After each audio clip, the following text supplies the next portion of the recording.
मैं जब कहीं से गुजरता हूँ, किसी दरवाजे पर भी किसी मौलवी को देखता हूँ कि बच्चों को बैठ के पढ़ा रहा, मैं उसको दुआ देता हूँ। कौम का सबसे बड़ा मोहसिन है, ईमान की बीज बो रहा। याद आता है अम्मा अब वो प्यार से समझाना, अब अम्मा बुलाऊंगा किसको जरा बतलाना। याद आता है अम्मा अब रोती है मेरी बहने, रोते हैं मेरे अब्बू, रोती है मेरी बहने, रोते हैं मेरे अब्बू। भाई का अजब आलम दुनिया से तेरा जाना। याद आता है अम्मा अब वो प्यार से समझाना, अब अम्मा बुलाऊंगा किसको जरा बतलाना। अपने कम उम्री के अंदर अपनी इल्मी और अपनी सलाहियत के एतबार से पूरे अहले इल्म के अंदर अपनी अपनी पहचान रखते हैं, जिसके अंदर इखलास व मरवत, इल्म व हिकमत, मारिफत व मोहब्बत का सरचश्मा लिए बैठे हैं, जिनके बारे में बड़े अच्छे अंदाज में कहा था, मत पूछ इन खरखा पोशों की इरादत हो तो मैं देख इनको यदे बैजा लिए बैठे हैं। ये अपने आस्तीनों में जिनसे मेरी मुराद हज़रत मौलाना मुफ्ती मोहम्मद शकील साहब कासमी उस्ताद हदीस शेखुल हदीस मदरसा इस्लामिया फुलवारी शरीफ पटना बिहार, उनसे मैं गुजारिश करूंगा कि हज़रत वाला तशरीफ लाए और अपनी नूरानी हक़ानी ईमानी मुदल्लल मुकम्मल तक़रीर से हम सामईन को मुस्तफ़ीज़ फरमाए। बड़े अच्छे अंदाज में किसी शायर ने कहा था, तरस रही है ज़बां तुझसे गुफ्तगू के लिए, तरस रही है ज़बां तुझसे गुफ्तगू के लिए, अदम में आ गया तकमीले आरज़ू के लिए। अता हो क़त्रे शबनम गुलों के चेहरे को, अता हो क़त्रे शबनम गुलों के चेहरे को, तड़प रहा है चमन आहो रंग के लिए, तड़प रहा है चमन आहो रंग के लिए। हज़रत मौलाना मुफ्ती शकील साहब दामत बरकातुहुमुल आलिया आपके साथ। बिस्मिल्लाहिर रहमानिर रहीम। अल्हम्दुलिल्लाहि रब्बिल आलमीन वस्सलातु वस्सलामु अला सय्यिदिल मुरसलीन व अला आलिहि व अस्हाबिहि अजमईन, अम्मा बाद। अऊज़ु बिल्लाहि मिनश शैतानिर रजीम, बिस्मिल्लाहिर रहमानिर रहीम। ज़हरल फ़सादु फ़िल बर्रि वल बहरि बिमा कसबत अयदिन नास। वक़ाल फ़ी मौज़िन आख़र, या अय्युहल्लज़ीना आमनू क़ू अन्फ़ुसकुम व अहलीकुम नारा। सदक़ल्लाहुल अज़ीम। वक़ाल नबी सल्लल्लाहु अलैहि वसल्लम, मन तमस्सक बिसुन्नती इंद फ़साद उम्मती फ़लहु अज्रु मिअति शहीद, औ कमा क़ाल अलैहि सलातु वस्सलाम। है कमाल रुतबे मुस्तफ़ा बलगल उला बिकमालिही, है कमाल रुतबे मुस्तफ़ा बलगल उला बिकमालिही, ये असर है उनके जमाल का कशफत तुजा बिजमालिही। है कमाल रुतबे मुस्तफ़ा बलगल उला बिकमालिही, ये असर है उनके जमाल का कशफत तुजा बिजमालिही। किसी एक अदा की तो बात क्या, हसनत जमी व खिसालिही। किसी एक अदा की तो बात क्या, हसनत जमी व खिसालिही। वो खुदा का जिसने पता दिया सल्लू अलैहि व आलिही। रसाई हजरत जिब्रील सिदरा के मका तक है, रसाई हजरत जिब्रील सिदरा के मका तक है, मगर मेराजे सरवर तो मका से ला मका तक है। और रसाई उनके ऐ आरिफ बताऊं क्या कहां तक है, रसाई उनके ऐ आरिफ बताऊं क्या कहां तक है, वहीं तक देख सकता है नजर जिसकी जहां तक है। जहाँ पे जिक्र हबीब होता है वहाँ पे खुद खुदा करीब होता है, जहाँ पे जिक्र हबीब होता है वहाँ पे खुद खुदा करीब होता है। और ऐसी मजलिस में बैठने वाला बंदा खुश नसीब होता है। बहुत अच्छे, वाह भाई, आप खुश नसीब लोग। नहीं मानिएगा, खड़े रहिएगा, हम भी खड़े हो जाएं। बैठ जाओ दोस्त, बैठ जाइए। उल्फत का जब मजा है कि वो भी हो बेकरार, उल्फत का जब मजा है कि वो भी हो बेकरार, दोनों तरफ आग बराबर लगी। बहुत अच्छे। हजरत मोहतरम, फिर एहसान भाई कहिएगा कि आप अपनी आदत से बाज नहीं आइए। मैं क्या करूं, न तुम सदमे हमें देते, न हम फरियाद यूं करते, न खुलते राज़े सर बस्ता, न यूं रुसवाइयां होती। मेरी आदत है गिला शिकवा करने। चंद मिनट इस्लाह मुआशरा का बैनर है। इस्लाह मुआशरा से पहले इस्लाह जलसा की चंद बातें सुन लीजिए, जरूरी, दिल पे पत्थर रख के सुन लीजिए। हो सकता है मेरी बात कड़वी लगे, कड़वी लगेगी तो दोबारा बुलाइएगा मत, लेकिन सुन लीजिए। जिस जलसे में हम इस्लाह मुआशरा की बात करें, उसी में मुआशरती खराबी अगर हो, जिस जलसे में हम इस्लाह मुआशरा की बात करें, उसी जलसे में सामाजिक बुराई अगर हो, तो मेरी बात का कोई असर होगा? बोलिए, नहीं होगा। इसलिए मैं जहां जाता हूं बोलता हूं, लोग बर्दाश्त करते हैं। कल रात मैं नेपाल में था, जोगबनी के पास, वहां भी जम के बड़ा ऑपरेशन कर दिया। हाँ मेरे भाई सुनिए, जलसा के इंतजाम में मैनेजमेंट, ये औरत मर्द का इख्तिलात नहीं होना चाहिए। मैं देख रहा हूं कि एक ही गेट से मर्द भी आ रहा है और उसी गेट से लड़कियां और औरतें भी आ रही, ये गलत महसूस कर रहा है। औरत तो आप समझ गए कि आज ही बोलबे करेंगे, है ना? जरूरी है। जो गलती खुल्लम खुल्ला होगी उसकी तरदीद भी खुल्लम खुल्ला, चुपके चुपके नहीं। अलग गेट बनाना चाहिए इधर से, और वहां गेट पर बोर्ड लगा दीजिए कि सिर्फ खवातीन के लिए, और खातून में रजाकार वहां तैनात रहे निकाब में, कि यहाँ से सिर्फ औरत दाखिल होगी और इस गेट से मर्द आएगा। दोनों के आने और जाने का रास्ता अलग अलग कर दीजिए। यहाँ सामने से बेपर्दगी हो रही है स्टेज से, मैं इधर तिरछा घूम के बोल रहा हूँ। कब तक हमको तिरछा घुमाए रहिएगा? बोलिए, इसका ख्याल रखना चाहिए। इस पे पर्दे का इंतजाम किया जाए। ये चीज शिद्दत से महसूस कर रहा था। हजरत ने हमारी टूटती हुई रगों पे उंगली रख हमें बताया है कि बीमारी क्या है और दवा क्या हो रही है। दुखती रख उंगली नहीं, मुक्का मारे। जी बेशक। अब थोड़ी देर में फाइट भी बरसेगा। मैं समझता हूँ कि हमारे जलसा के मुंतज़मीन लोग मेरी बात का बुरा नहीं मानेंगे। बिल्कुल नहीं मानेंगे। आपका हूँ, मैं आपका हूं और आप हमारे हैं। अपने लोग अपने को कहा करते हैं।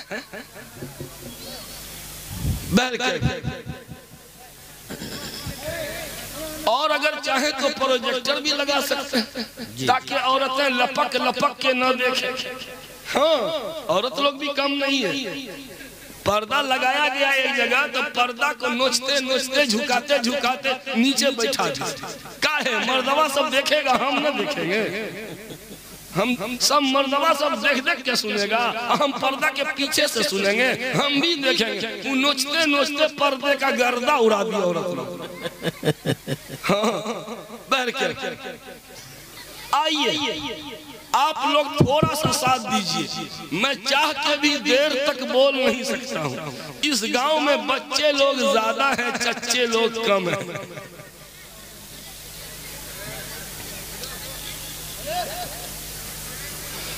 बैनर में इस्लाह मुआशरा का लफ्ज लगा हुआ, इस्लाह मुआशरा का क्या मतलब होता है? इस्लाह के माना सुधार और मुआशरा के माना समाज। तो इस्लाह मुआशरा का मतलब हुआ बिगड़े हुए समाज को सुधारना, बिगड़े हुए समाज को सुधारना। चादर फट गई सिलवा दिया, ये सुधार है। चक्का पंचर हो गया, पंचर बनवा दिया, सुधार है। माइक का तार छूट गया, तार जोड़ दिया, सुधार है। आपके दिमाग का तार छूट गया, तार जोड़ दिया, सुधार है। लाइट जल नहीं रही है, तार जोड़ दिया, सुधार है। छत टपक रही है, 5 इंच ऊपर से ढाल दिया, सुधार है। सड़क में गड्ढा हो गया, रिपेयरिंग कर दिया, ये सुधार है। हर बिगड़ी हुई चीज को सुधारना।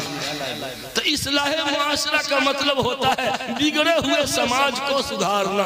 अब बिगड़ा हुआ समाज किसको कहते हैं? बिगड़ा हुआ समाज किसको कहते हैं? जिस समाज में नेकी कम हो और बुराई ज्यादा हो। बिगड़ा हुआ समाज किसको कहेंगे? जिस समाज में नेकी कम और बुराई ज्यादा हो समझ जाइए वो बिगड़ा हुआ समाज है। तो सामाजिक बुराइयों को खत्म करना। अब सवाल ये पैदा होता है कि इस्लाह मुआशरा की शुरुआत किधर से होगी? पहला चुभता हुआ सवाल, इस्लाह मुआशरा उधर से या इधर से? इधर। बड़ी खतरनाक सवाल है, काहे के लिए बुला लिए हम। इस्लाह मुआशरा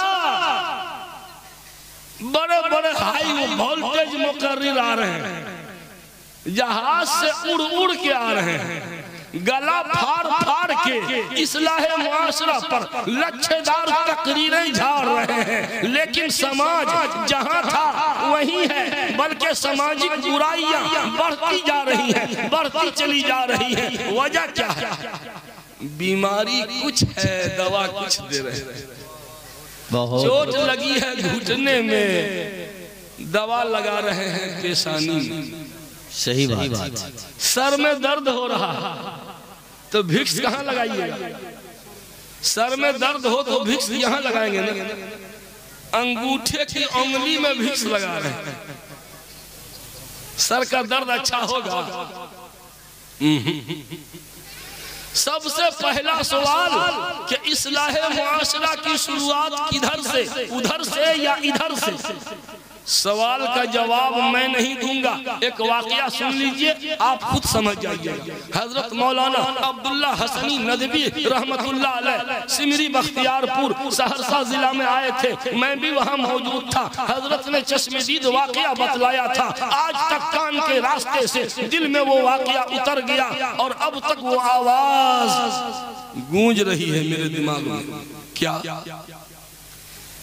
एक जमाने में इंदिरा गांधी की बड़ी चलती थी ना, बड़े पुराने लोग बताएंगे। बड़ी बारोब खातून, एक मर्तबा वो लखनऊ आई, प्रधानमंत्री लखनऊ आई। लखनऊ में हर विभाग के क्रीम लोगों को बुलाया गया, अच्छा engineer, professor, IAS, IPS, doctor, इस तरह के लोग। आम जनता की रैली नहीं थी, पढ़े लिखे लोग, एजुकेटेड लोग, शिक्षा आला तालीम याफ्ता लोग। इजलास लगा, जलसे में इंदिरा गांधी ने एक आवाज लगाई। क्या? लोग कहते हैं कि भारत में करप्शन, बिगाड़, भ्रष्टाचार बहुत है, यानी समाज गंदा हो गया। भारत में करप्शन, बिगाड़, भ्रष्टाचार बहुत ज्यादा हो गया। आप भारत के दिल हैं, दिमाग है, पढ़े लिखे लोग, आप राय दीजिए। मैं आपसे सलाह लेना चाहती हूँ, मैं आप लोगों से मशवरा लेना चाहती हूँ। आप राय दीजिए कि वो कौन सा काम करें जिससे भारत से करप्शन खत्म हो जाए, भ्रष्टाचार खत्म हो जाए, रिश्वत खत्म हो जाए, चोरी डकैती के वारदात खत्म हो जाए। बताइए, राय दीजिए। आप लोग जो राय दीजिएगा, लोकसभा और राज्यसभा में कांग्रेस की अक्सरियत है, वहां से हम बिल पास करेंगे और कानून नाफिज करेंगे। बोलिए, कौन बोले? किसी की हिम्मत नहीं हो रही। फिर उठी, नहीं, बोलिए बोलिए। बड़ी देर के बाद एक बूढ़ा वकील, हमारे चचा की उम्र का बूढ़ा वकील आया स्टेज की तरफ। अब मैं सुन रहे हैं आप लोग, बूढ़े वकील ने माइक थाम के क्या कह दिया। पहले तो 5 मिनट तारीफ की। श्रीमती प्रधानमंत्री जी, बहुत बहुत धन्यवाद, आपने कहने का मौका प्रदान किया। मेरी क्या हिम्मत, मेरी क्या मजाल, मेरी क्या जुर्रत, क्या आपके होते हुए मैं कुछ बोलूं। आप सिर्फ भारत नहीं पूरे बल्कि पूरे विश्व की गिनी चुनी महिलाओं में से एक हैं। आपके होते हुए कौन बोलेगा, लेकिन आपने जब बहुत दबाव डाला है तो बड़ी हिम्मत जुटाने के बाद बस एक बात कहने की हिम्मत कर पाया हूँ। अगर मेरी बात बुरी लगे तो क्षमा कीजिएगा। बैठी है इंदिरा गांधी, नहीं बोलिए बोलिए, बुरा नहीं लगेगा, बोलिए। अब सुनिए बूढ़े वकील ने क्या कह दिया। कहा, श्रीमती प्रधानमंत्री जी, आप कहती हैं कि भारत से बिगाड़ कैसे खत्म हो, करप्शन कैसे खत्म हो।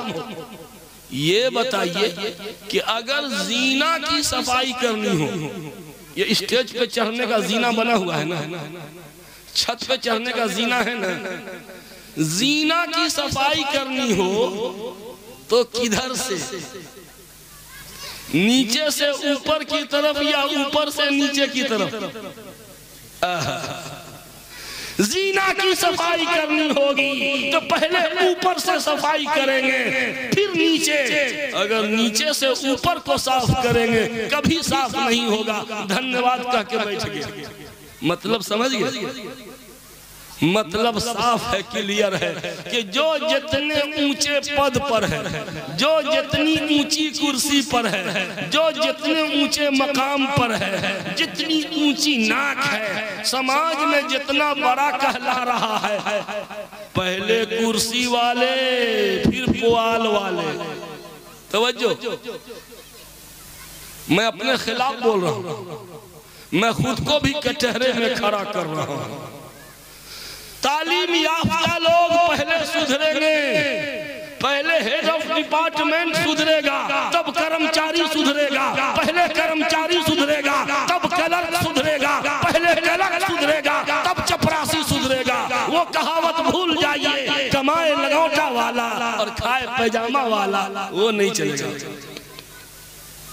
आज जितनी समाज में बुराइयां हैं, मुझे माफ कीजिएगा, 90% बुराइयां पढ़े लिखे लोगों की वजह से, जाहिलवा की वजह से कम, जाहिलों की वजह से बुराई में इजाफा नहीं। बुराइयों की सरपरस्ती हम लोग कर रहे हैं, पढ़े लिखे लोग कर रहे हैं, तालीम याफ्ता लोग।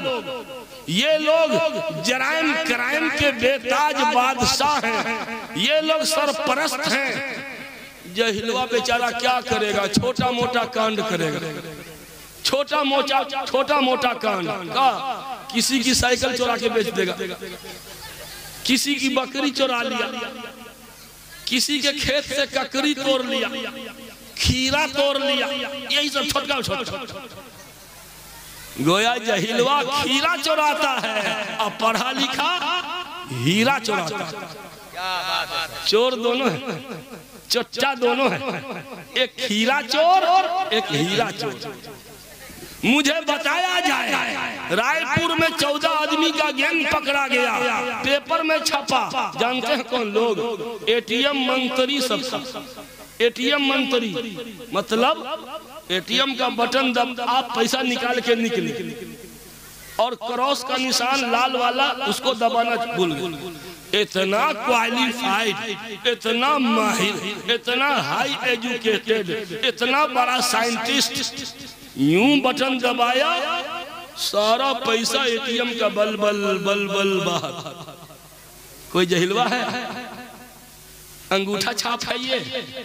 ठेला पे केला बेचने वाला है? रिक्शा चलाने वाला है? नहीं, आला दर्जे का माहिर इंजीनियर। मेरे भाइयों, फुलवारी शरीफ में तो और गजब हो गया। थाना के पास से वैन गाड़ी पे लाद कर पूरे एटीएम मशीन, जो फ्रिज के साइज की मशीन होती है, पूरी मशीनें उखाड़ लिया और वैन पे लाद के थाना गुलंबर के पास से लेके चला गया। वाह क्या कमाल है, क्या महारत है, कितना क्या एक्सरसाइज है। यानी तुम डाले डाल तो हम पत्ते पत्ते, लो पकड़ो तुम हमको। ये कौन लोग हैं? ये पढ़े लिखे लोग हैं।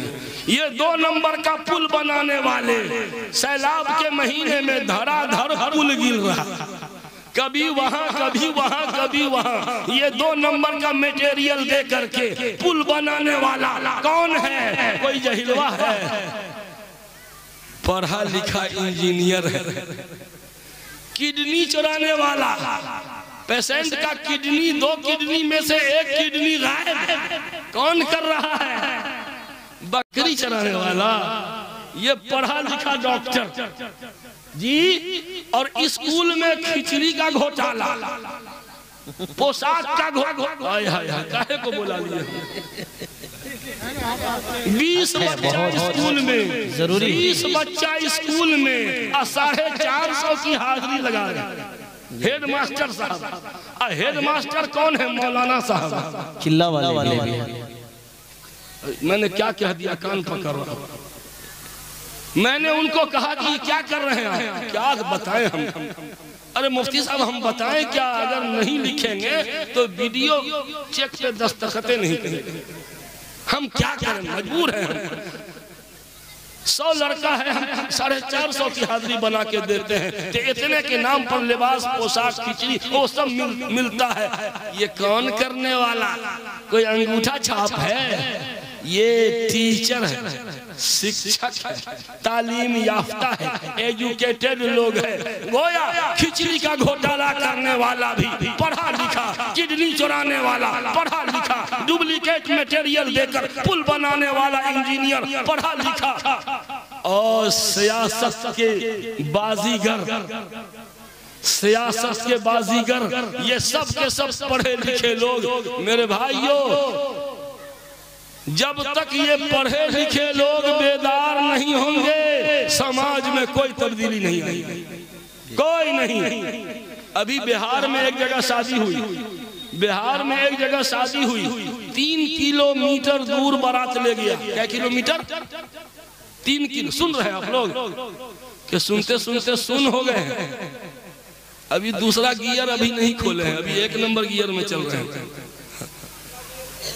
खुद बिहार की सरजमीन पर 3 किलोमीटर दूर बारात ले जा रहा है। जानते हैं 70 स्कॉर्पियो पे बारात ले गया।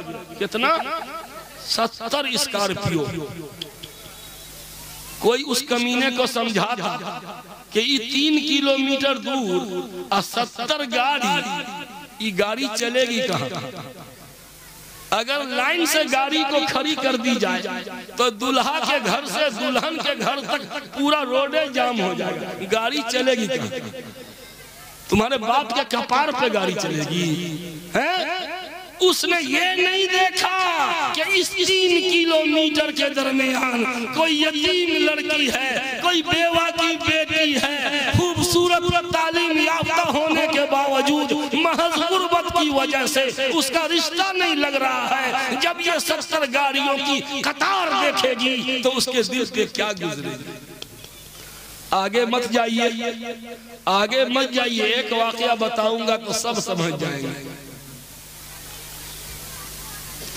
25 किलोमीटर दूर शादी करता है मुस्लिम एमएलए। मुस्लिम एमएलए 25 किलोमीटर, पेपर में छपा, 25 किलोमीटर दूर, और दुल्हन को हेलीकॉप्टर पे उड़ा के लाया। हेलीकॉप्टर का किराया 13 लाख रुपया। 13 लाख रुपया हेलीकॉप्टर का किराया। कौन कर रहा है? कोई जहिलवा है? ये आला तालीम याफ्ता है, समाज सेवा के नाम पर वोट मांगने वाले लोग हैं।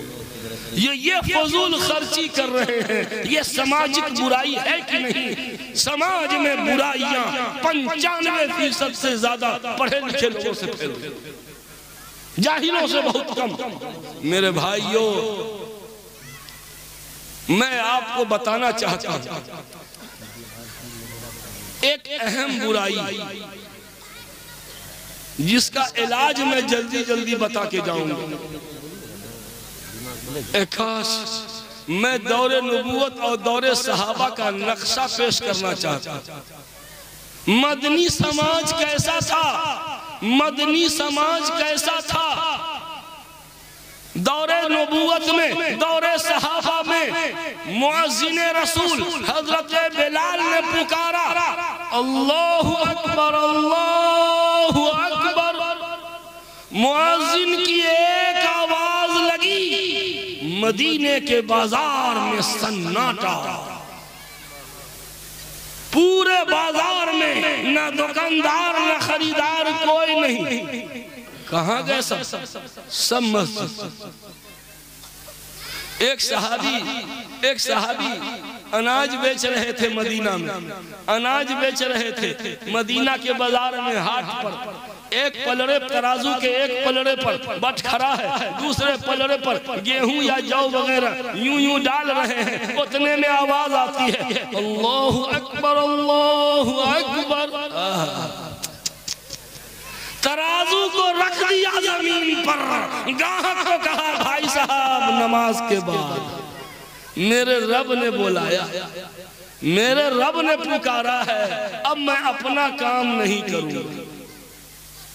एक सहाबी लोहार का काम करते थे।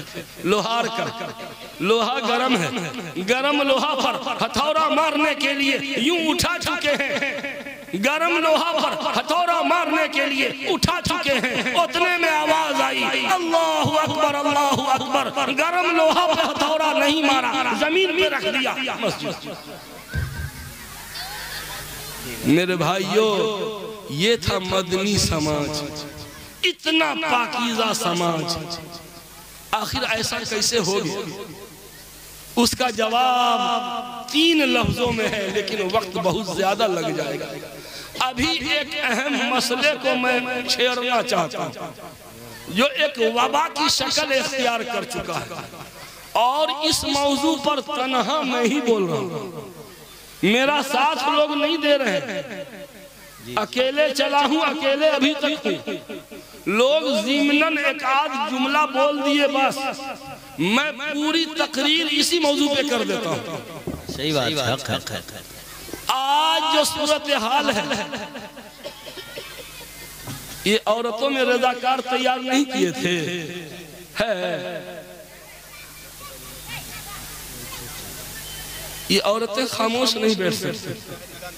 अगर खामोश रहती तो औरतें होती। क्या सुनिए, आज एक वबा की शक्ल, कोरोना से बड़ा कोरोना, ये चंद सालों में इतनी तेजी से बढ़ रहा। वो क्या? भाग करके और भगा करके शादी करना। मुस्लिम लड़कियां भाग कर और मुस्लिम लड़का भगा कर, दोनों ले रहा हूं। भाग कर और भगा कर शादी करना।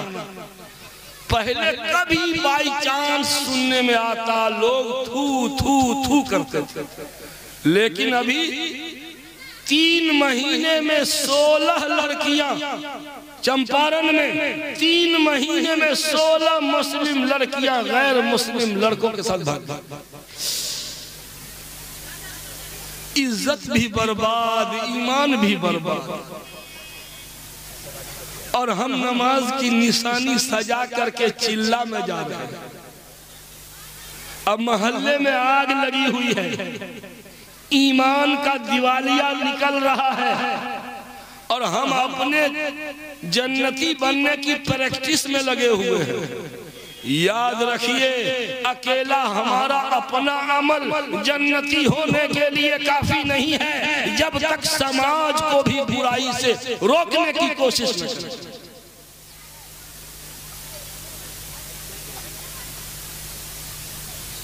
अभी इमारत शरिया का दारुल क़ज़ा है मधुबनी में। मैं क्या बताऊं, कहने को जी नहीं चाहता। एक औरत लड़की ने मुकदमा दायर किया, मामला दर्ज करवाया काजी साहब के पास। हजरत दरखास्त दिया, जैसे बारसूर में दारुल कज़ा है, कटिहार में है ना, तो मधुबनी के दारुल कज़ा में एक मामला दर्ज हुआ। एक लड़की नई शादीशुदा, कहा मेरा शौहर 1 साल से लापता है, खाना खर्चा नहीं देता है, कभी आता भी नहीं है, कभी फोन भी नहीं करता। उसको बुलवाइए, अगर रखना है तो ठीक से रखे, नहीं तो निकाह मेरा तोड़ दीजिए।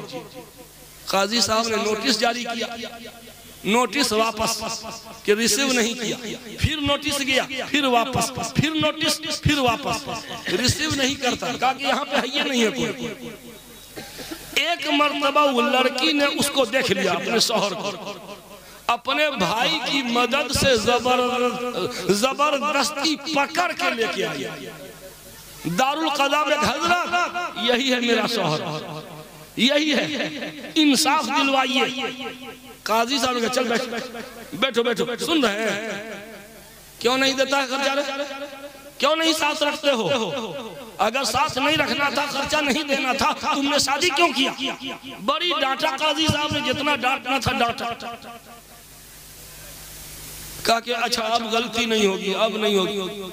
हजरत ने मजाक में कहा, मजाक में, कि ये पहली बीवी न है, कहीं और शादी न किए हो, मजाक में।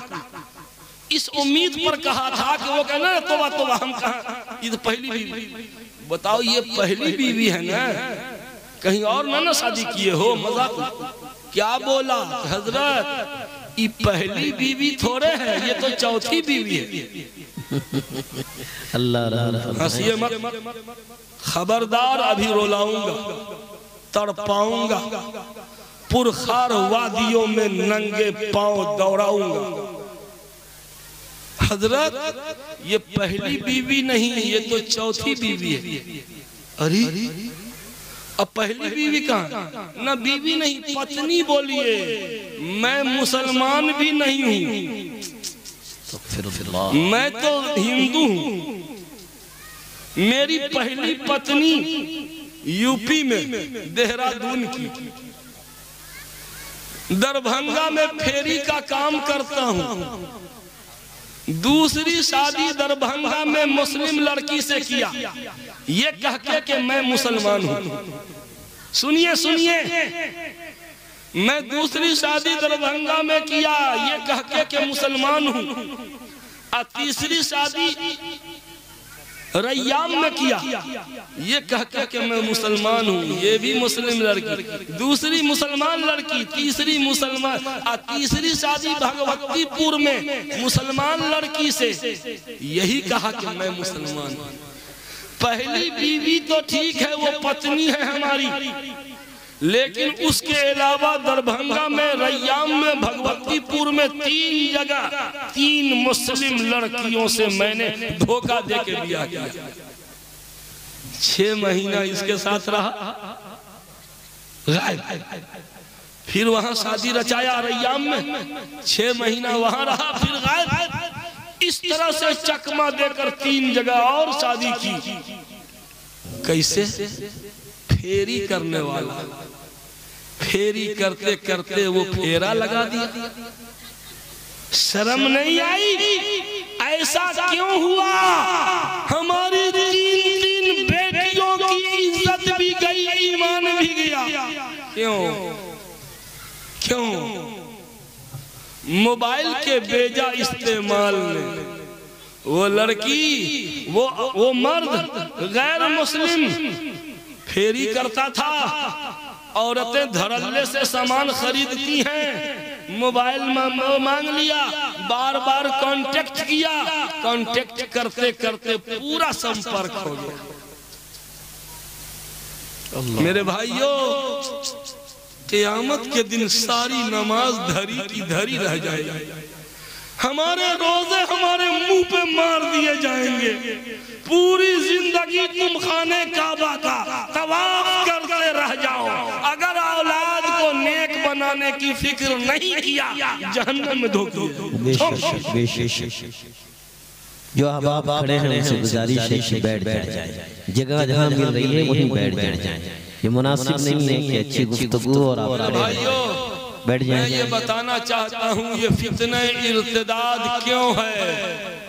हमारी बेटियां इज्जत नीलाम कर रही हैं, ईमान का सौदा कर रही हैं, क्यों? उसके क्या क्या असबाब हैं और इलाज क्या है। नंबर 1, नंबर 2, नंबर 3, नंबर 4 याद कर लीजिए। मेरी तकरीर में जो पॉइंट होता है वो सबको याद हो जाता है। नंबर 1, दीनी तालीम और तरबियत का फुकदान। दीनी तालीम और दीनी तरबियत नहीं है। दीनी तालीम तो मिला जुला के कुछ है, लेकिन दीनी तरबियत बिल्कुल नहीं।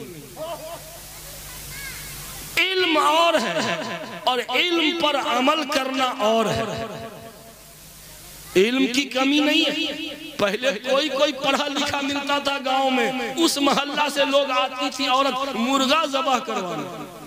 हाँ कि बाबू थोड़ा सा मुर्गा ज़बह कर दो जी, इतने कम पढ़े। अब तो हर गली में हर घर में पढ़ा लिखा है, लेकिन क्राइम भी है कि जैसे इल्म में इजाफा वैसे ही क्राइम में इजाफा हो रहा। क्यों? मेरे दोस्तों, मेरी बेटियां जो इज्जत और आबरू नीलाम कर रही हैं, खानदान की पगड़ी गिरा रही है, उसकी मेन वजह, सबसे बुनियादी वजह यही है दीनी तरबियत, दीनी तालीम और तरबियत हमने नहीं की। ये मदरसा तजीदुल कुरान यही ईमान पिलाने के लिए। गन्ना का जूस पिए, गन्ना का जूस पेड़ करके पिलाता ना 20 रुपए गिलास। इमादुल इस्लाम भाई ये ईमान का जूस पिलाते हैं, फ्री ऑफ कॉस्ट, मुफ्त सप्लाई। बंद करो कोको कोला, स्प्राइट, माजा। अब ईमान पिलाओ, ईमान पिलाओ। वो मुस्कान खां जिसका वीडियो वायरल हुआ था, 50 से ज्यादा ईमान के लुटेरे उसको मरूब करना चाहते हैं कुफरिया नारा लगाकर, लेकिन वो शेरनी शेरे बबर का किरदार अदा करती है और कहती है अल्लाहु अकबर, अल्लाहु अकबर, अल्लाहु अकबर। ऐसा कैसे हुआ? उसके बाप ने कोको कोला और माजा नहीं पिलाया था, उसके माँ बाप ने ईमान पिलाया था, ईमान का घोट पिलाया था। ईमान इतना मजबूत हो गया कि उस लड़की ने कह दिया कि ऐ वक्त मुझको खोखली दीवार मत समझ, सदियों से जलजलों के मुकाबिल रही हूँ मैं। मेरा ईमान प्लास्टिक का ईमान नहीं है, मेरा ईमान वो फौलादी ईमान है। कारून का खजाना भी मेरे ईमान की कीमत अदा नहीं कर सकता। मेरे ईमान मुझको न कोई दबा सकता है न झुका सकता है। मोमिने कामिल न दबता है न झुकता है न बिकता है। मेरे भाइयों, बच्चों को मोमिन बनाइए। अब मोमिन बनाने की फैक्ट्री ये मदरसा है, ये मदरसा है। तेरा मैं कदा नहीं साकी, यहाँ की खाक से इंसान बनाया जाएगा। मैं जब कहीं से गुजरता हूँ, किसी दरवाजे पर भी किसी मौलवी को देखता हूँ कि बच्चों को बैठ के पढ़ा रहा, मैं उसको दुआ देता रहता हूँ। कौम का सबसे बड़ा मोहसिन है, ईमान की बीज बो रहा है, ईमान की बीज बो। हम हदीस की किताब पढ़ाते हैं, हम पढ़े लिखे लोगों को पढ़ा रहे हैं। क्या जी पढ़े लिखे लोगों को पढ़ाता। मकतब में पढ़ाने वाला कसम रब्बे जुल जलाल की, ये मर्द कलंदर है जो अनपढ़ जाहिल को पढ़ाता है। ईमान की पहली ईंट डालता, बेशक ईमान की बीज डालता है। मौलवियों मकतब में पढ़ाने वाले सीना चौड़ा कर लो, सीना चौड़ा कर लो। तुम वो काम कर रहे हो जो काम रसूलुल्लाह को बहुत पसंद है। एक वाकया सुनिए, एक वाकया सुनिए। कारी शकील साहब कश्मीर के एक मदरसे में बेहतरीन कारी साहब। मौलवियों की तनख्वाह आप लोग क्या देते हैं वो तो पता ही है, पता चलेगा क़यामत के दिन। जितना सताए है ना मौलवियों को, कहता क्या कि अल्लाह बरकत देगा। अरे मौलाना आप लोगों की कमाई में बरकत न है। अच्छा बेटा बरकत है, ठीक है, हम अपनी तनख्वाह हर महीने उठा के तुमको दे देंगे और तुम अपनी 80,000 जो तनख्वाह है वो हमको दे दिया करो। मेरा बरकत वाला तू ले ले, अब बगैर बरकत वाला हम ले। चल चल बदला बदली कर, ये कैसे होगा? बस 7 सबक रोशन हो गया। चकमा देते हो, झांसा देते हो। मेरे भाइयों, कारी शकील साहब कश्मीर के एक मदरसे में कुरान पढ़ाते थे। तनख्वाह कम, बच्चियां बड़ी हो रही थी, पासपोर्ट बनवाए, वीजा मिल गया, मदीना मुनव्वरा में उनको जॉब मिल गया। अरे बाप रे, मदीना मुनव्वरा में जॉब मिल गया। रोज़े रसूल की जाली साफ करते थे, रोज़े रसूल की जाली। अल्लाहु अकबर। बावजू होकर दरूद पाक जुबान पे जारी है। रोजाना गुस्ल करके, वजू करके, खुशबू लगा के, कपड़ा बदल के, अपने रुमाल से इतर लगा करके रोजे की सफाई। हजरत मौलाना रहमतुल्लाह साहब, बड़े साहिब निस्बत बुजुर्ग आलिम दीन, वो भी उम्रा में गए थे। जब उम्रा में जो गए, मदीना जाते ही उम्रा वाले देखा तो अरे ये कारी शकील यहाँ, हम लोगों को तो मतुआ खला फौरन हटा देता है, लेकिन ये क्या कर रहे हैं? अरे कारी शकील साहब आप यहाँ, अरे हजरत मौलाना आप यहाँ, हम तो उम्रा में आए थे। और आप हजरत, आप तो जानते ही हैं मैं कश्मीर में कुरान पढ़ाता था। तनख्वाह की किल्लत की वजह से पासपोर्ट बनवाया, वीजा आ गया। ये अल्लाह ने जॉब दिला दिया है, अल्लाह का फजल है हजरत, आपकी दुआओं की बरकत है हजरत, कि 5 वक्त की नमाज मस्जिद नबवी में अदा करता हूँ और रियाजुल जन्नह में सजदे अदा करता हूँ। नारे तकबीर, नारे तकबीर, नारे हजरत, आपकी दुआओं की बरकत 5 वक्त नमाज मस्जिद नबवी में रियाजुल जन्नह में सजदे करता हूँ। रोजाना गुस्ल करके, वजू करके, खुशबू लगाकर, पाक पवित्र होकर रोजे की जाली साफ करता। बेशक यही मेरा जॉब है, यही मेरा काम है। अल्लाह का फजल है, तनख्वाह भी बड़ी अच्छी है। आगे सुनिए दिल थाम के। हजरत मौलाना रहमतुल्लाह साहब ने कहा, ए कारी शकील, काम तो बड़ा अच्छा कर रहे हैं, वाकई काबिल मुबारकबाद हो, वाकई ये काम मुबारक है। लेकिन ए कारी शकील, जिस रोजे की सफाई करते हो, रोजे में जो लेटे हुए हैं, रोजे के मकीन, रोजे वाले से कभी पूछा तूने? रोजे वाले से कभी पूछा तूने? रोजे के मकीन, मैं हिंदुस्तान में कुरान पढ़ाता था, कुरान छोड़कर आपकी जाली साफ करने आया हूँ। आपको ये ज्यादा पसंद है या वो ज्यादा पसंद है? पूछा कभी? अल्लाह अकबर। कांप गए, दिन भर परेशान, दिन भर परेशान। रात में जब तकिया पे सर रखते हैं, बस आंख लगते ही वही आ गए। वही कौन? जिनका इंतजार था, जिनका इंतजार था, आहट पे कान, दर पे नजर, दिल में इश्तियाक। आहट पे कान, दर पे नजर, दिल में इश्तियाक। कुछ ऐसी बेखुदी थी तेरे इंतजार की। प्यारे आका ख्वाब में तशरीफ लाते हैं। कारी शकील ने सलाम अर्ज किया, सलाम अर्ज करते ही सवाल रख दिया, मेरे आका, मेरे महबूब, मेरे आका, मैं दिन भर परेशान हूँ आपके इंतजार में, आपसे एक राय लेना चाहता हूँ। मैं हिंदुस्तान में कुरान पढ़ाता था, उसको छोड़ करके आपके रोजे की जाली साफ करता हूँ। मेरे आका, आपको ये मेरा ये अमल पसंद है ना? ये काम ज्यादा पसंद है ना? ये आपको ज्यादा पसंद है या कुरान पढ़ाना ज्यादा पसंद है? जवाब सुनो ओ मौलवियों, जवाब सुनो। मेरे आका ने कहा, मेरे आका ने कहा, ए कारी शकील, ए कारी शकील, अरे ये रोजे की सफाई तो कोई भी कर लेगा, इसके लिए सनद याफ्ता कारी होना क्या जरूरी है?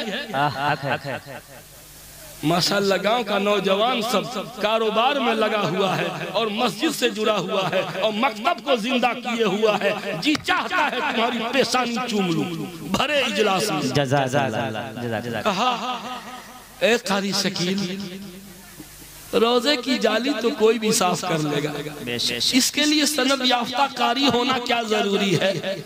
ए कारी शकील, ये काम भी अच्छा है, वो काम भी अच्छा था, लेकिन जा जा जा हिंदुस्तान की धरती पर मेरे रब का कुरान जाके पढ़ा। अल्लाह अकबर। मुझे वो ज्यादा पसंद है, इससे ईमान की हिफाजत होती है। ये वो काम मौलवियों, हिफ्ज़ पढ़ाने वाले, नाज़रा पढ़ाने वाले, नूरानी कायदा पढ़ाने वाले, अलीबा पढ़ाने वाले, अइम्मा किराम, तुम्हारी पेशानी को फरिश्ते भी बोसा दे तो कम है, क्योंकि तुम वो काम कर रहे हो जिस काम के लिए रसूलुल्लाह ने मदीना से वापस भेज दिया। अल्लाह, जाओ मेरे रब का कुरान जाके पढ़ो। अब पहचाने इनकी कदर, अब समझे इनका मकाम मर्तबा। कुरान पढ़ाने के लिए आप नहीं रखे हैं, रसूलुल्लाह ने बहाल किया। अल्हम्दुलिल्लाह।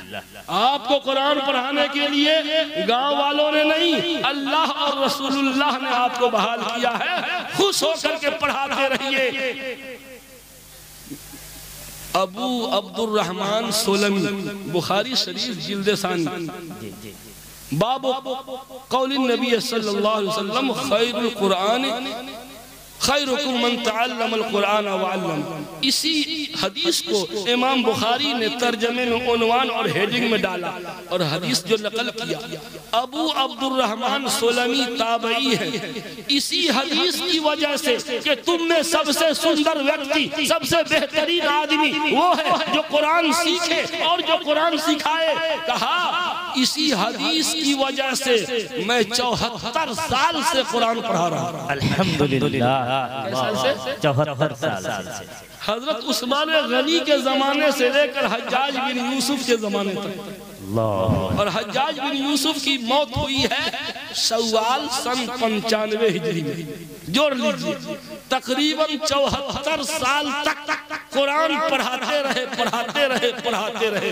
बहरकैफ मेरे भाइयों, दीनी तरबियत के लिए ये मदरसा से बढ़कर के कोई जगह नहीं है। अपने अपने बच्चे को मोमिन बनाने के लिए यहाँ भेजिए। एक काम दीनी तरबियत। अभी आपको 15-20 मिनट और मैं आपको परेशान करूंगा, ठीक है? परेशान होने के लिए तैयार है ना? लेकिन बातें अभी पूरी रह जाएंगी, जरूरी नहीं कि बात मुकम्मल हो। हजरत ये गांव वालों वाली परेशानी रहमत है। अच्छा जी जी, तो हम पूरी बात कहने का ठेका थोड़े लिए हुए और क्या। खैर, पहली बात दीनी तालीम और तरबियत। 7 साल का बच्चा हो, नमाज के लिए बोलिए चलो बेटा नमाज पढ़ने, चलो बेटा नमाज पढ़ने। 10 साल की उम्र हो गई, नमाज छोड़ने पर पिटाई होगी, लड़का हो या लड़की। आज नई नवेलिन दुल्हन आती है, सब बेनमाजी, बेनमाजी लड़की। 10 साल 15 साल के अंदर अंदर नमाज की आदत लग जानी चाहिए।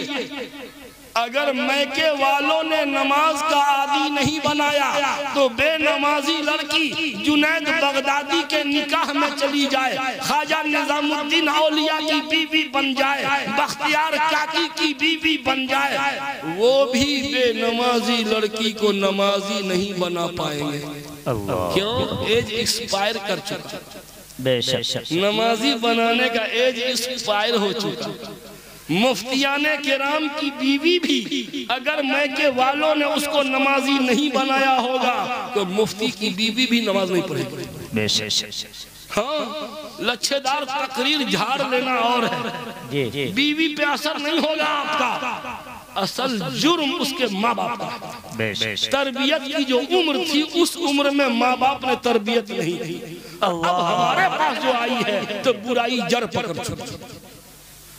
मेरे भाइयों, पहला काम दीनी तालीम और तरबियत। नंबर 2 मोबाइल का बेजा इस्तेमाल। ये लड़कियों में जो बेराह रवि है मोबाइल के बेजा इस्तेमाल ने, मैंने आज जुमा में भी कहा ना, जवान नई नवेलिन दुल्हन आती है, अभी 10 दिन मुश्किल से शादी को हुआ और किचन में रोटी पका रही है, मोबाइल चालू है, यहाँ रोटी बेल रही है, एक रोटी जल रही है तवे में, एक रोटी टेढ़ी हो रही है। का है? दुल्हनिया की गर्दन जो टेढ़ी है। गलत बोल रहे हैं? हक है, बिल्कुल बिस्तर सी रही है।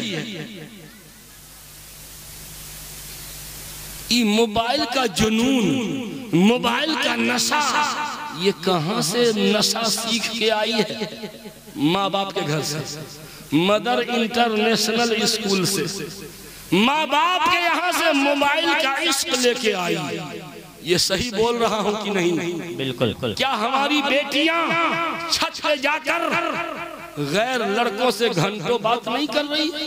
सही। और मोहल्ले की चची ममानी खाला अगर कहे, उसकी माँ को कहे कि देखिए ना बेटी को समझाइए, छत पे जाके देखते हैं घंटों कौन से बात है। मौगी, ये हमारी बेटी पे इल्जाम लगा रही है, हमारी बेटी पे ऐब लगा रही है। जी बिल्कुल। लड़ाई कर लेगी उससे, लड़ाई कर लेगी। एक साहब की बेटी दूसरे लड़के के साथ पाई गई मोटरसाइकिल पे घूमते हुए। मौलाना साहब गांव के मुफ्ती साहब ने उनको कहा, ए चचा, आपकी बेटी को फला जगह देखा है एक लड़का। ए मौलविया, मुंह संभाल के बात कर। बमक गए मौलविया, मुंह संभाल के बात कर, मेरी बेटी ऐसी नहीं हो सकती। अच्छा, नमाज की निशानी है माशाअल्लाह, दाढ़ी भी पूरी थी, एकदम 3 मंजिला मौलाना के तरह थे। मौलाना थे नहीं लेकिन लगते थे 3 मंजिला।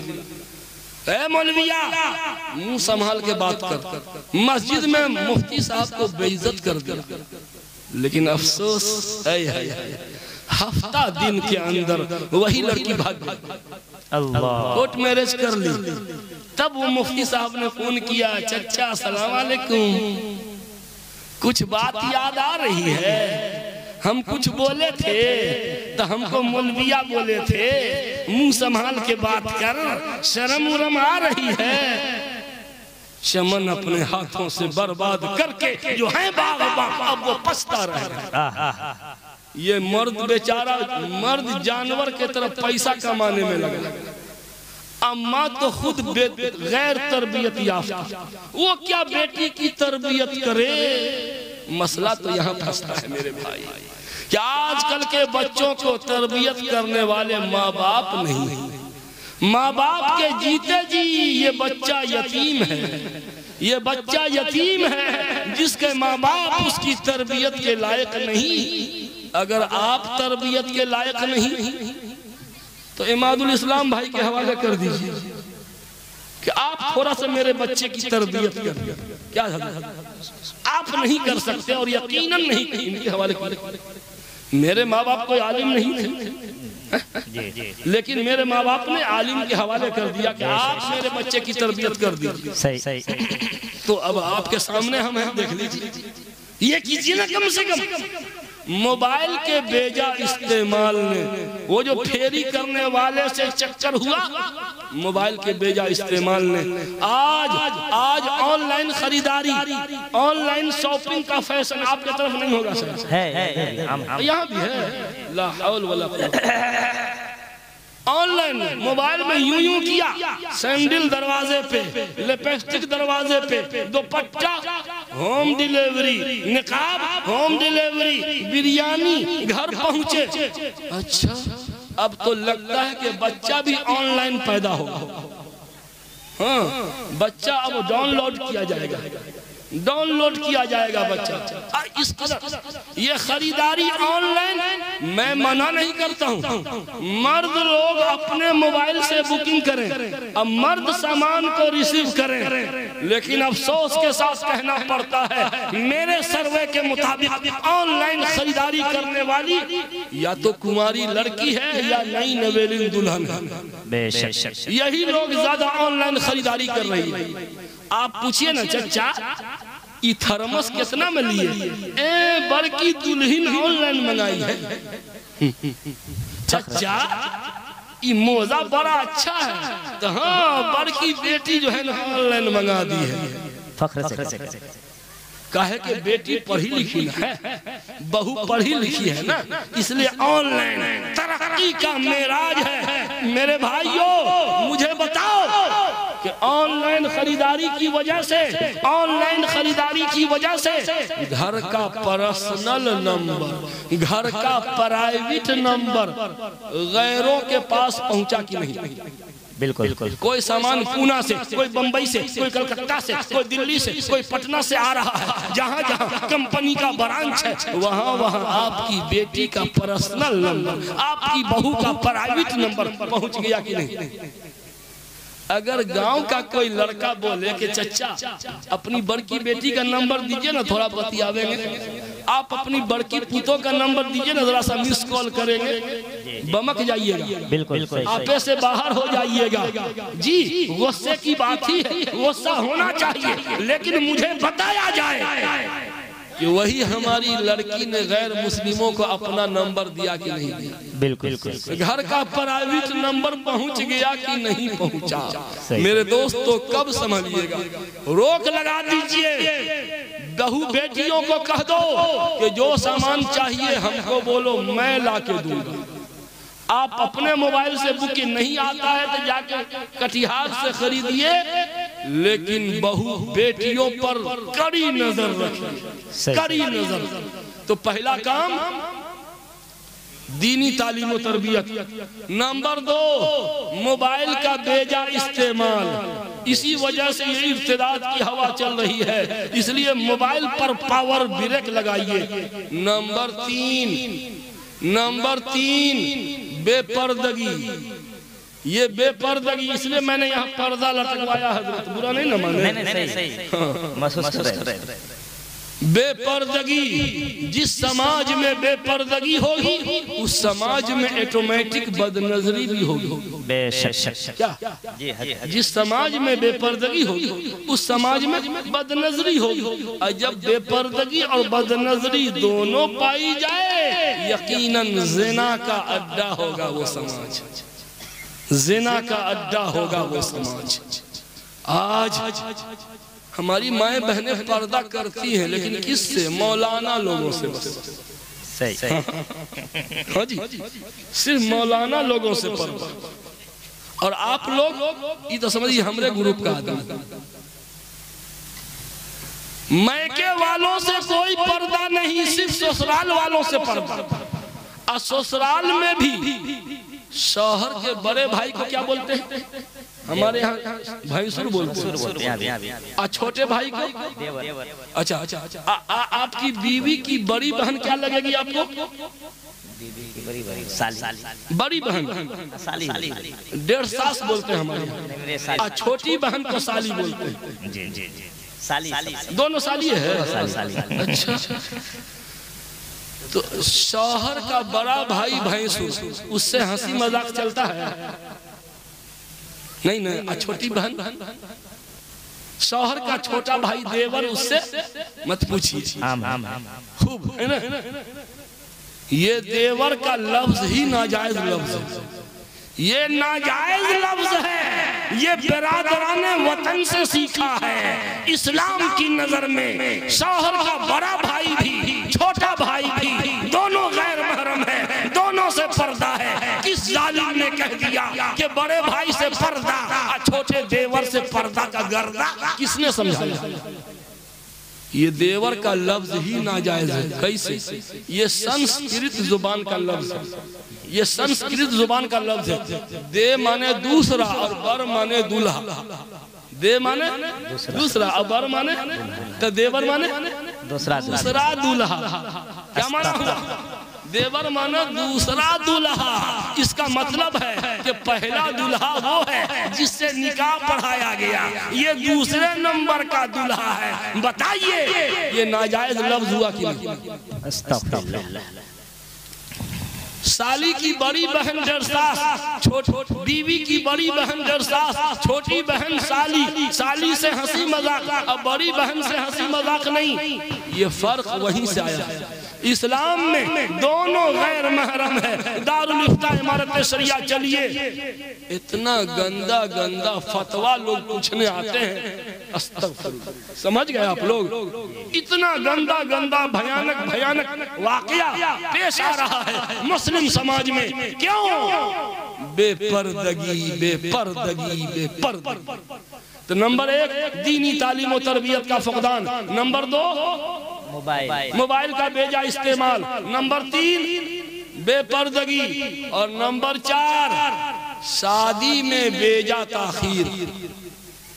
शादी में बेजा ताखीर हाई फाई की तलाश में, बड़े घराने में करेंगे, बड़े बाप की बेटी से, बड़े बाप के बेटा से, इतना बड़का मांगूर पकड़ो कि बगैर मांगे मिल जाए। बड़े बाप की बेटी से करो ताकि खूब बगैर मांगे ही मोटा माल मिल जाए। मेरे भाइयों, शादी में जितनी ताखीर करेंगे समाज उतना ही गंदा होगा। बेशक जब साफ पानी पीने को नहीं मिलेगा तो आदमी गंदे नाले का गंदा पानी पीने पे मजबूर होगा। इसलिए अपने बाल बच्चों की शादी में बेजा ताखीर मत कीजिए। और शादी में ताखीर की एक वजह तिलक जहेज, इसी वजह से इंतजाम नहीं हो पा रहा है, इसलिए वक्त पे शादी नहीं कर पा रहे। एक नए नए दूल्हा को मेरे पास लाइए, जिसकी 2-4 दिन पहले शादी हुई हो, मेरे पास लाइए। उस बेहुदे की जामा तलाशी लेता हूँ और उसकी खाना तलाशी लेता हूँ, नीचे से ऊपर तक। पूछेंगे बेटा ये मोजा तुम खरीदे हो कि ससुराल से मिला है? ससुराल से। आई जूता ससुराल से, ये जींस ससुराल से, ये गंजी बनियान ससुराल से, ये शर्ट ससुराल से, जेब में से दस्ती रुमाल निकालो, ये कहाँ से? तो ये भी ससुराले से। अच्छा, ये हाथ की घड़ी ससुराल से, और जिस गाड़ी पे तुम उड़ रहे हो ये ससुराल से। चलिए तो जामा तलाशी, उसके घर की तलाशी लेते हैं। जिस बेड पे सोते हो ससुराल से, उसका बिस्तर ससुराल से, गद्दा ससुराल से, तकिया गिलाफ ससुराल से, मच्छरदानी ससुराल से, बाल्टी जग ससुराल से, जिस कप में चाय पीते हो ससुराल से, और जिस चमचे से चीनी मिलाते हो वो भी कहीं बहुत ससुराल से। रे बेहुदा कहीं का। एक औरत होकर के इतना इंतजाम करके आई जो कमाती नहीं। क्या कहने? तवज्जो। जी जी जी। एक लड़की का कलेजा देखो, बेशक जो कमाती नहीं है मगर 2 ट्रक सामान लेके आ गई, और तू मर्द होकर के बेगैरत तूने क्या किया? सही। तेरे तन पे एक तिनका अपना नहीं, तेरे तन पे, तेरे बदन पे एक तिनका तुम्हारा अपना खरीदा नहीं, तुम्हारे घर का कोई सामान तुम्हारा खरीदा नहीं। चुल्लू भर पानी में डूब के मर जा, मर जा। कि एक औरत जो कमाने धमाने वाली नहीं, वो हमसे इतनी आगे बढ़ गई। जब मैं जहेज का सामान लादते हुए देखता हूँ बर्दाश्त नहीं होता। जब सामाने जहेज लादते हुए देखता हूँ तो गुस्सा से मैं नजर फेर लेता हूँ और कहता हूँ कि जा रे बेहुदा जा, उस समधिया को जाओ रे कमीना जाओ, घर की इज्जत भी ले जा रहा है, दौलत भी ले जा रहा है, घर की इज्जत भी ले जा रहा है, और घर की दौलत भी लूट के जा रहा है, कंगाल बना के जा रहा है। जा बेटा, तू कभी सुखी नहीं रहे, जा। मेरे भाइयों, शादी में बेजा ताखीर की वजह से हमारी बच्चियां मुर्तद हो रही हैं, गैरों के साथ भाग रही हैं। ये तीसरी वजह हो गई ना, चौथी वजह हो गई। और एक वजह और, नंबर 5, मखलूत तालीमी निज़ाम। मखलूत तालीमी निज़ाम। एक ही क्लास रूम में मिस्टर सिस्टर लेडा लेडी दोनों रहेंगे, क्या होगा? तहज्जुद की नमाज होगी, वही होगा जो हो रहा है। मौलाना साहब, मकतब में नीम बालिग लड़कियों के लिए अलग कीजिए, लड़कों के साथ नहीं बैठेगी इंशाअल्लाह। पढ़ाने वाली मुअल्लिमात ढूंढिए, कोशिश कीजिए कि आलिमा लड़की को बहू बना के गांव में लाइए, ताकि वो आलिमा गांव की बहू आपके मकतब की मुअल्लिमा होगी जो लड़कियों को पढ़ाएगी इंशाअल्लाह। क्योंकि ये मौलवी मर्द भी इंसान ही है। जी, मेरे इशारे को समझिए। मखलूत तालीमी निज़ाम, जब एक ही जगह दोनों होंगे तो वही होगा। इस्लाम ने दोनों के लिए जगह अलग अलग कर दिया है। पटना का हाई स्कूल मुसलमान डायरेक्टर मुसलमान मालिक है, बानी है, कर्मचारी मुसलमान, टीचर मुसलमान, चपरासी मुसलमान, गाड़ी का ड्राइवर मुसलमान, नीचे से ऊपर तक सारा मुसलमान। ऐसे स्कूल का हाल ये है कि स्कूल में छुट्टी होते ही, छुट्टी के टाइम लड़कियों का बॉयफ्रेंड, लड़कियों का बॉयफ्रेंड गेट के बाहर बाइक लेके तैयार घुमाने के लिए। हाँ, ये मुस्लिम हाई स्कूल का हाल है कि लड़कियों का बॉयफ्रेंड गेट के बाहर तैयार है, गाड़ी लेकर के घुमाने जाएगा। और घर पे पहुंचेगी 2 घंटा 4 घंटा बाद, अरे बेटी कहाँ इतना देर क्यों हुई? तो बहुत जाम लगा था अम्मी, जाम में फंस गए थे। जाम में फंसी थी वो तो किसी और जाम में फंसी। ये सूरत हाल है मेरे भाइयों। इसलिए बच्चियों के लिए अलग तालीमी इदारा, बच्चों के लिए अलग तालीमी इदारा, लड़कियों को पढ़ाने के लिए मुअल्लिमात रखिए, मुअल्लिमात रखिए। अभी मैं आ रहा हूँ नेपाल से, बताया कि 15-15, 16-16 साल की लड़कियां मस्जिद के मकतब में पढ़ने आती हैं और इमाम साहब मुअज्जिन साहब पढ़ाते हैं। मैंने कहा दीन को बददीनी के रास्ते से हासिल मत करो, सही। दीन को बददीनी की राह से हासिल मत करो। ये बेपर्दा निकाब में रहते हैं लड़की, तो ना निकाब में तो नहीं रहता, तो कुंची का इमाम है, तुम काहे का इमाम है? आपके पीछे नमाज मकरूह तहरीमी हो जाएगी अगर आप पर्दे का एहतमाम नहीं करते हैं। बस भाई मुझको जाना है, वक्त हो गया है। फिर से दोहरा देता हूँ, औरतों में, लड़कियों में बेराहवी की बुनियादी वजह दीनी तालीम और तरबियत का फुकदान। माँ बाप ने अपने बच्चों की दीनी तरबियत नहीं की। बड़े अफसोस की बात। माँ किसको कहते हैं? माँ किसको कहते हैं? जो 9 महीना पेट में रखे और 2 साल दूध पिलाए। अरे ये तो बकरी भी पेट में रखती है, गाय भी, भैंस भी बच्चों को पेट में रखती है, तब वो भी दूध पिलाती है। तो इंसानी माँ और हैवानी माँ दोनों में अंतर क्या है? बाप होने का क्या मतलब? बाप होने का इतना ही मतलब है कि जिसके नुत्फे से पैदा हो, जितना नर जानवर है उसके नुत्फे से भी बच्चा पैदा होता है। तो इंसानी बाप और हैवानी बाप में फर्क क्या है? इंसानी माँ और हैवानी माँ में फर्क क्या है? बस एक फर्क क्या? इंसानी माँ बाप के जिम्मे औलाद की तालीम और तरबियत फर्ज है और हैवानी माँ बाप के जिम्मे बच्चों की तालीम और तरबियत फर्ज है। बस यही फर्क है। बताइए तो आज तक कोई भैंस आपके मदरसे में अपने बच्चे को लेके आई है दाखिला कराने? स्कूल में एडमिशन कराने कोई भैंस बकरी आई है? नहीं। जानवर पर बच्चों की तालीम और तरबियत फर्ज नहीं, इंसानी माँ बाप पर अपनी औलाद की तालीम और तरबियत फर्ज है। तो पहला काम दीनी तालीम और तरबियत, दूसरा काम मोबाइल का बेजा इस्तेमाल, ये है बेराहवी की वजह, उस पर कंट्रोल कीजिए। तीसरी वजह बेपर्दगी और चौथी वजह चौथी वजह शादी में बेजा ताखीर, और पांचवी वजह मखलूत तालीमी निजाम। ये 5 बुनियादी असबाब है बच्चियों में बेराह रवी की। अगर इन 5 बातों पर हम कंट्रोल कर लेंगे इंशाअल्लाह बहुत हद तक सामाजिक बुराइयों से हम बच सकते हैं।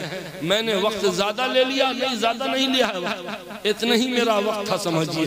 बस अल्लाह ताला हम सबको अमन व आफियत अता फरमाए। आप हजरात ये जितने मकातिब चल रहे हैं, मदरसा इमदादिया की तरफ से 4 मकतब हजरत यहाँ तशरीफ फरमा जी मुफ्ती साहब, हम सबके उस्ताद भी। एक गांव में 4 मकतब, इनका कदम भी धो के पीजिएगा ना तो एहसान का बदला अदा नहीं होगा। मैं मुंह पे चापलूसी की बात नहीं करता।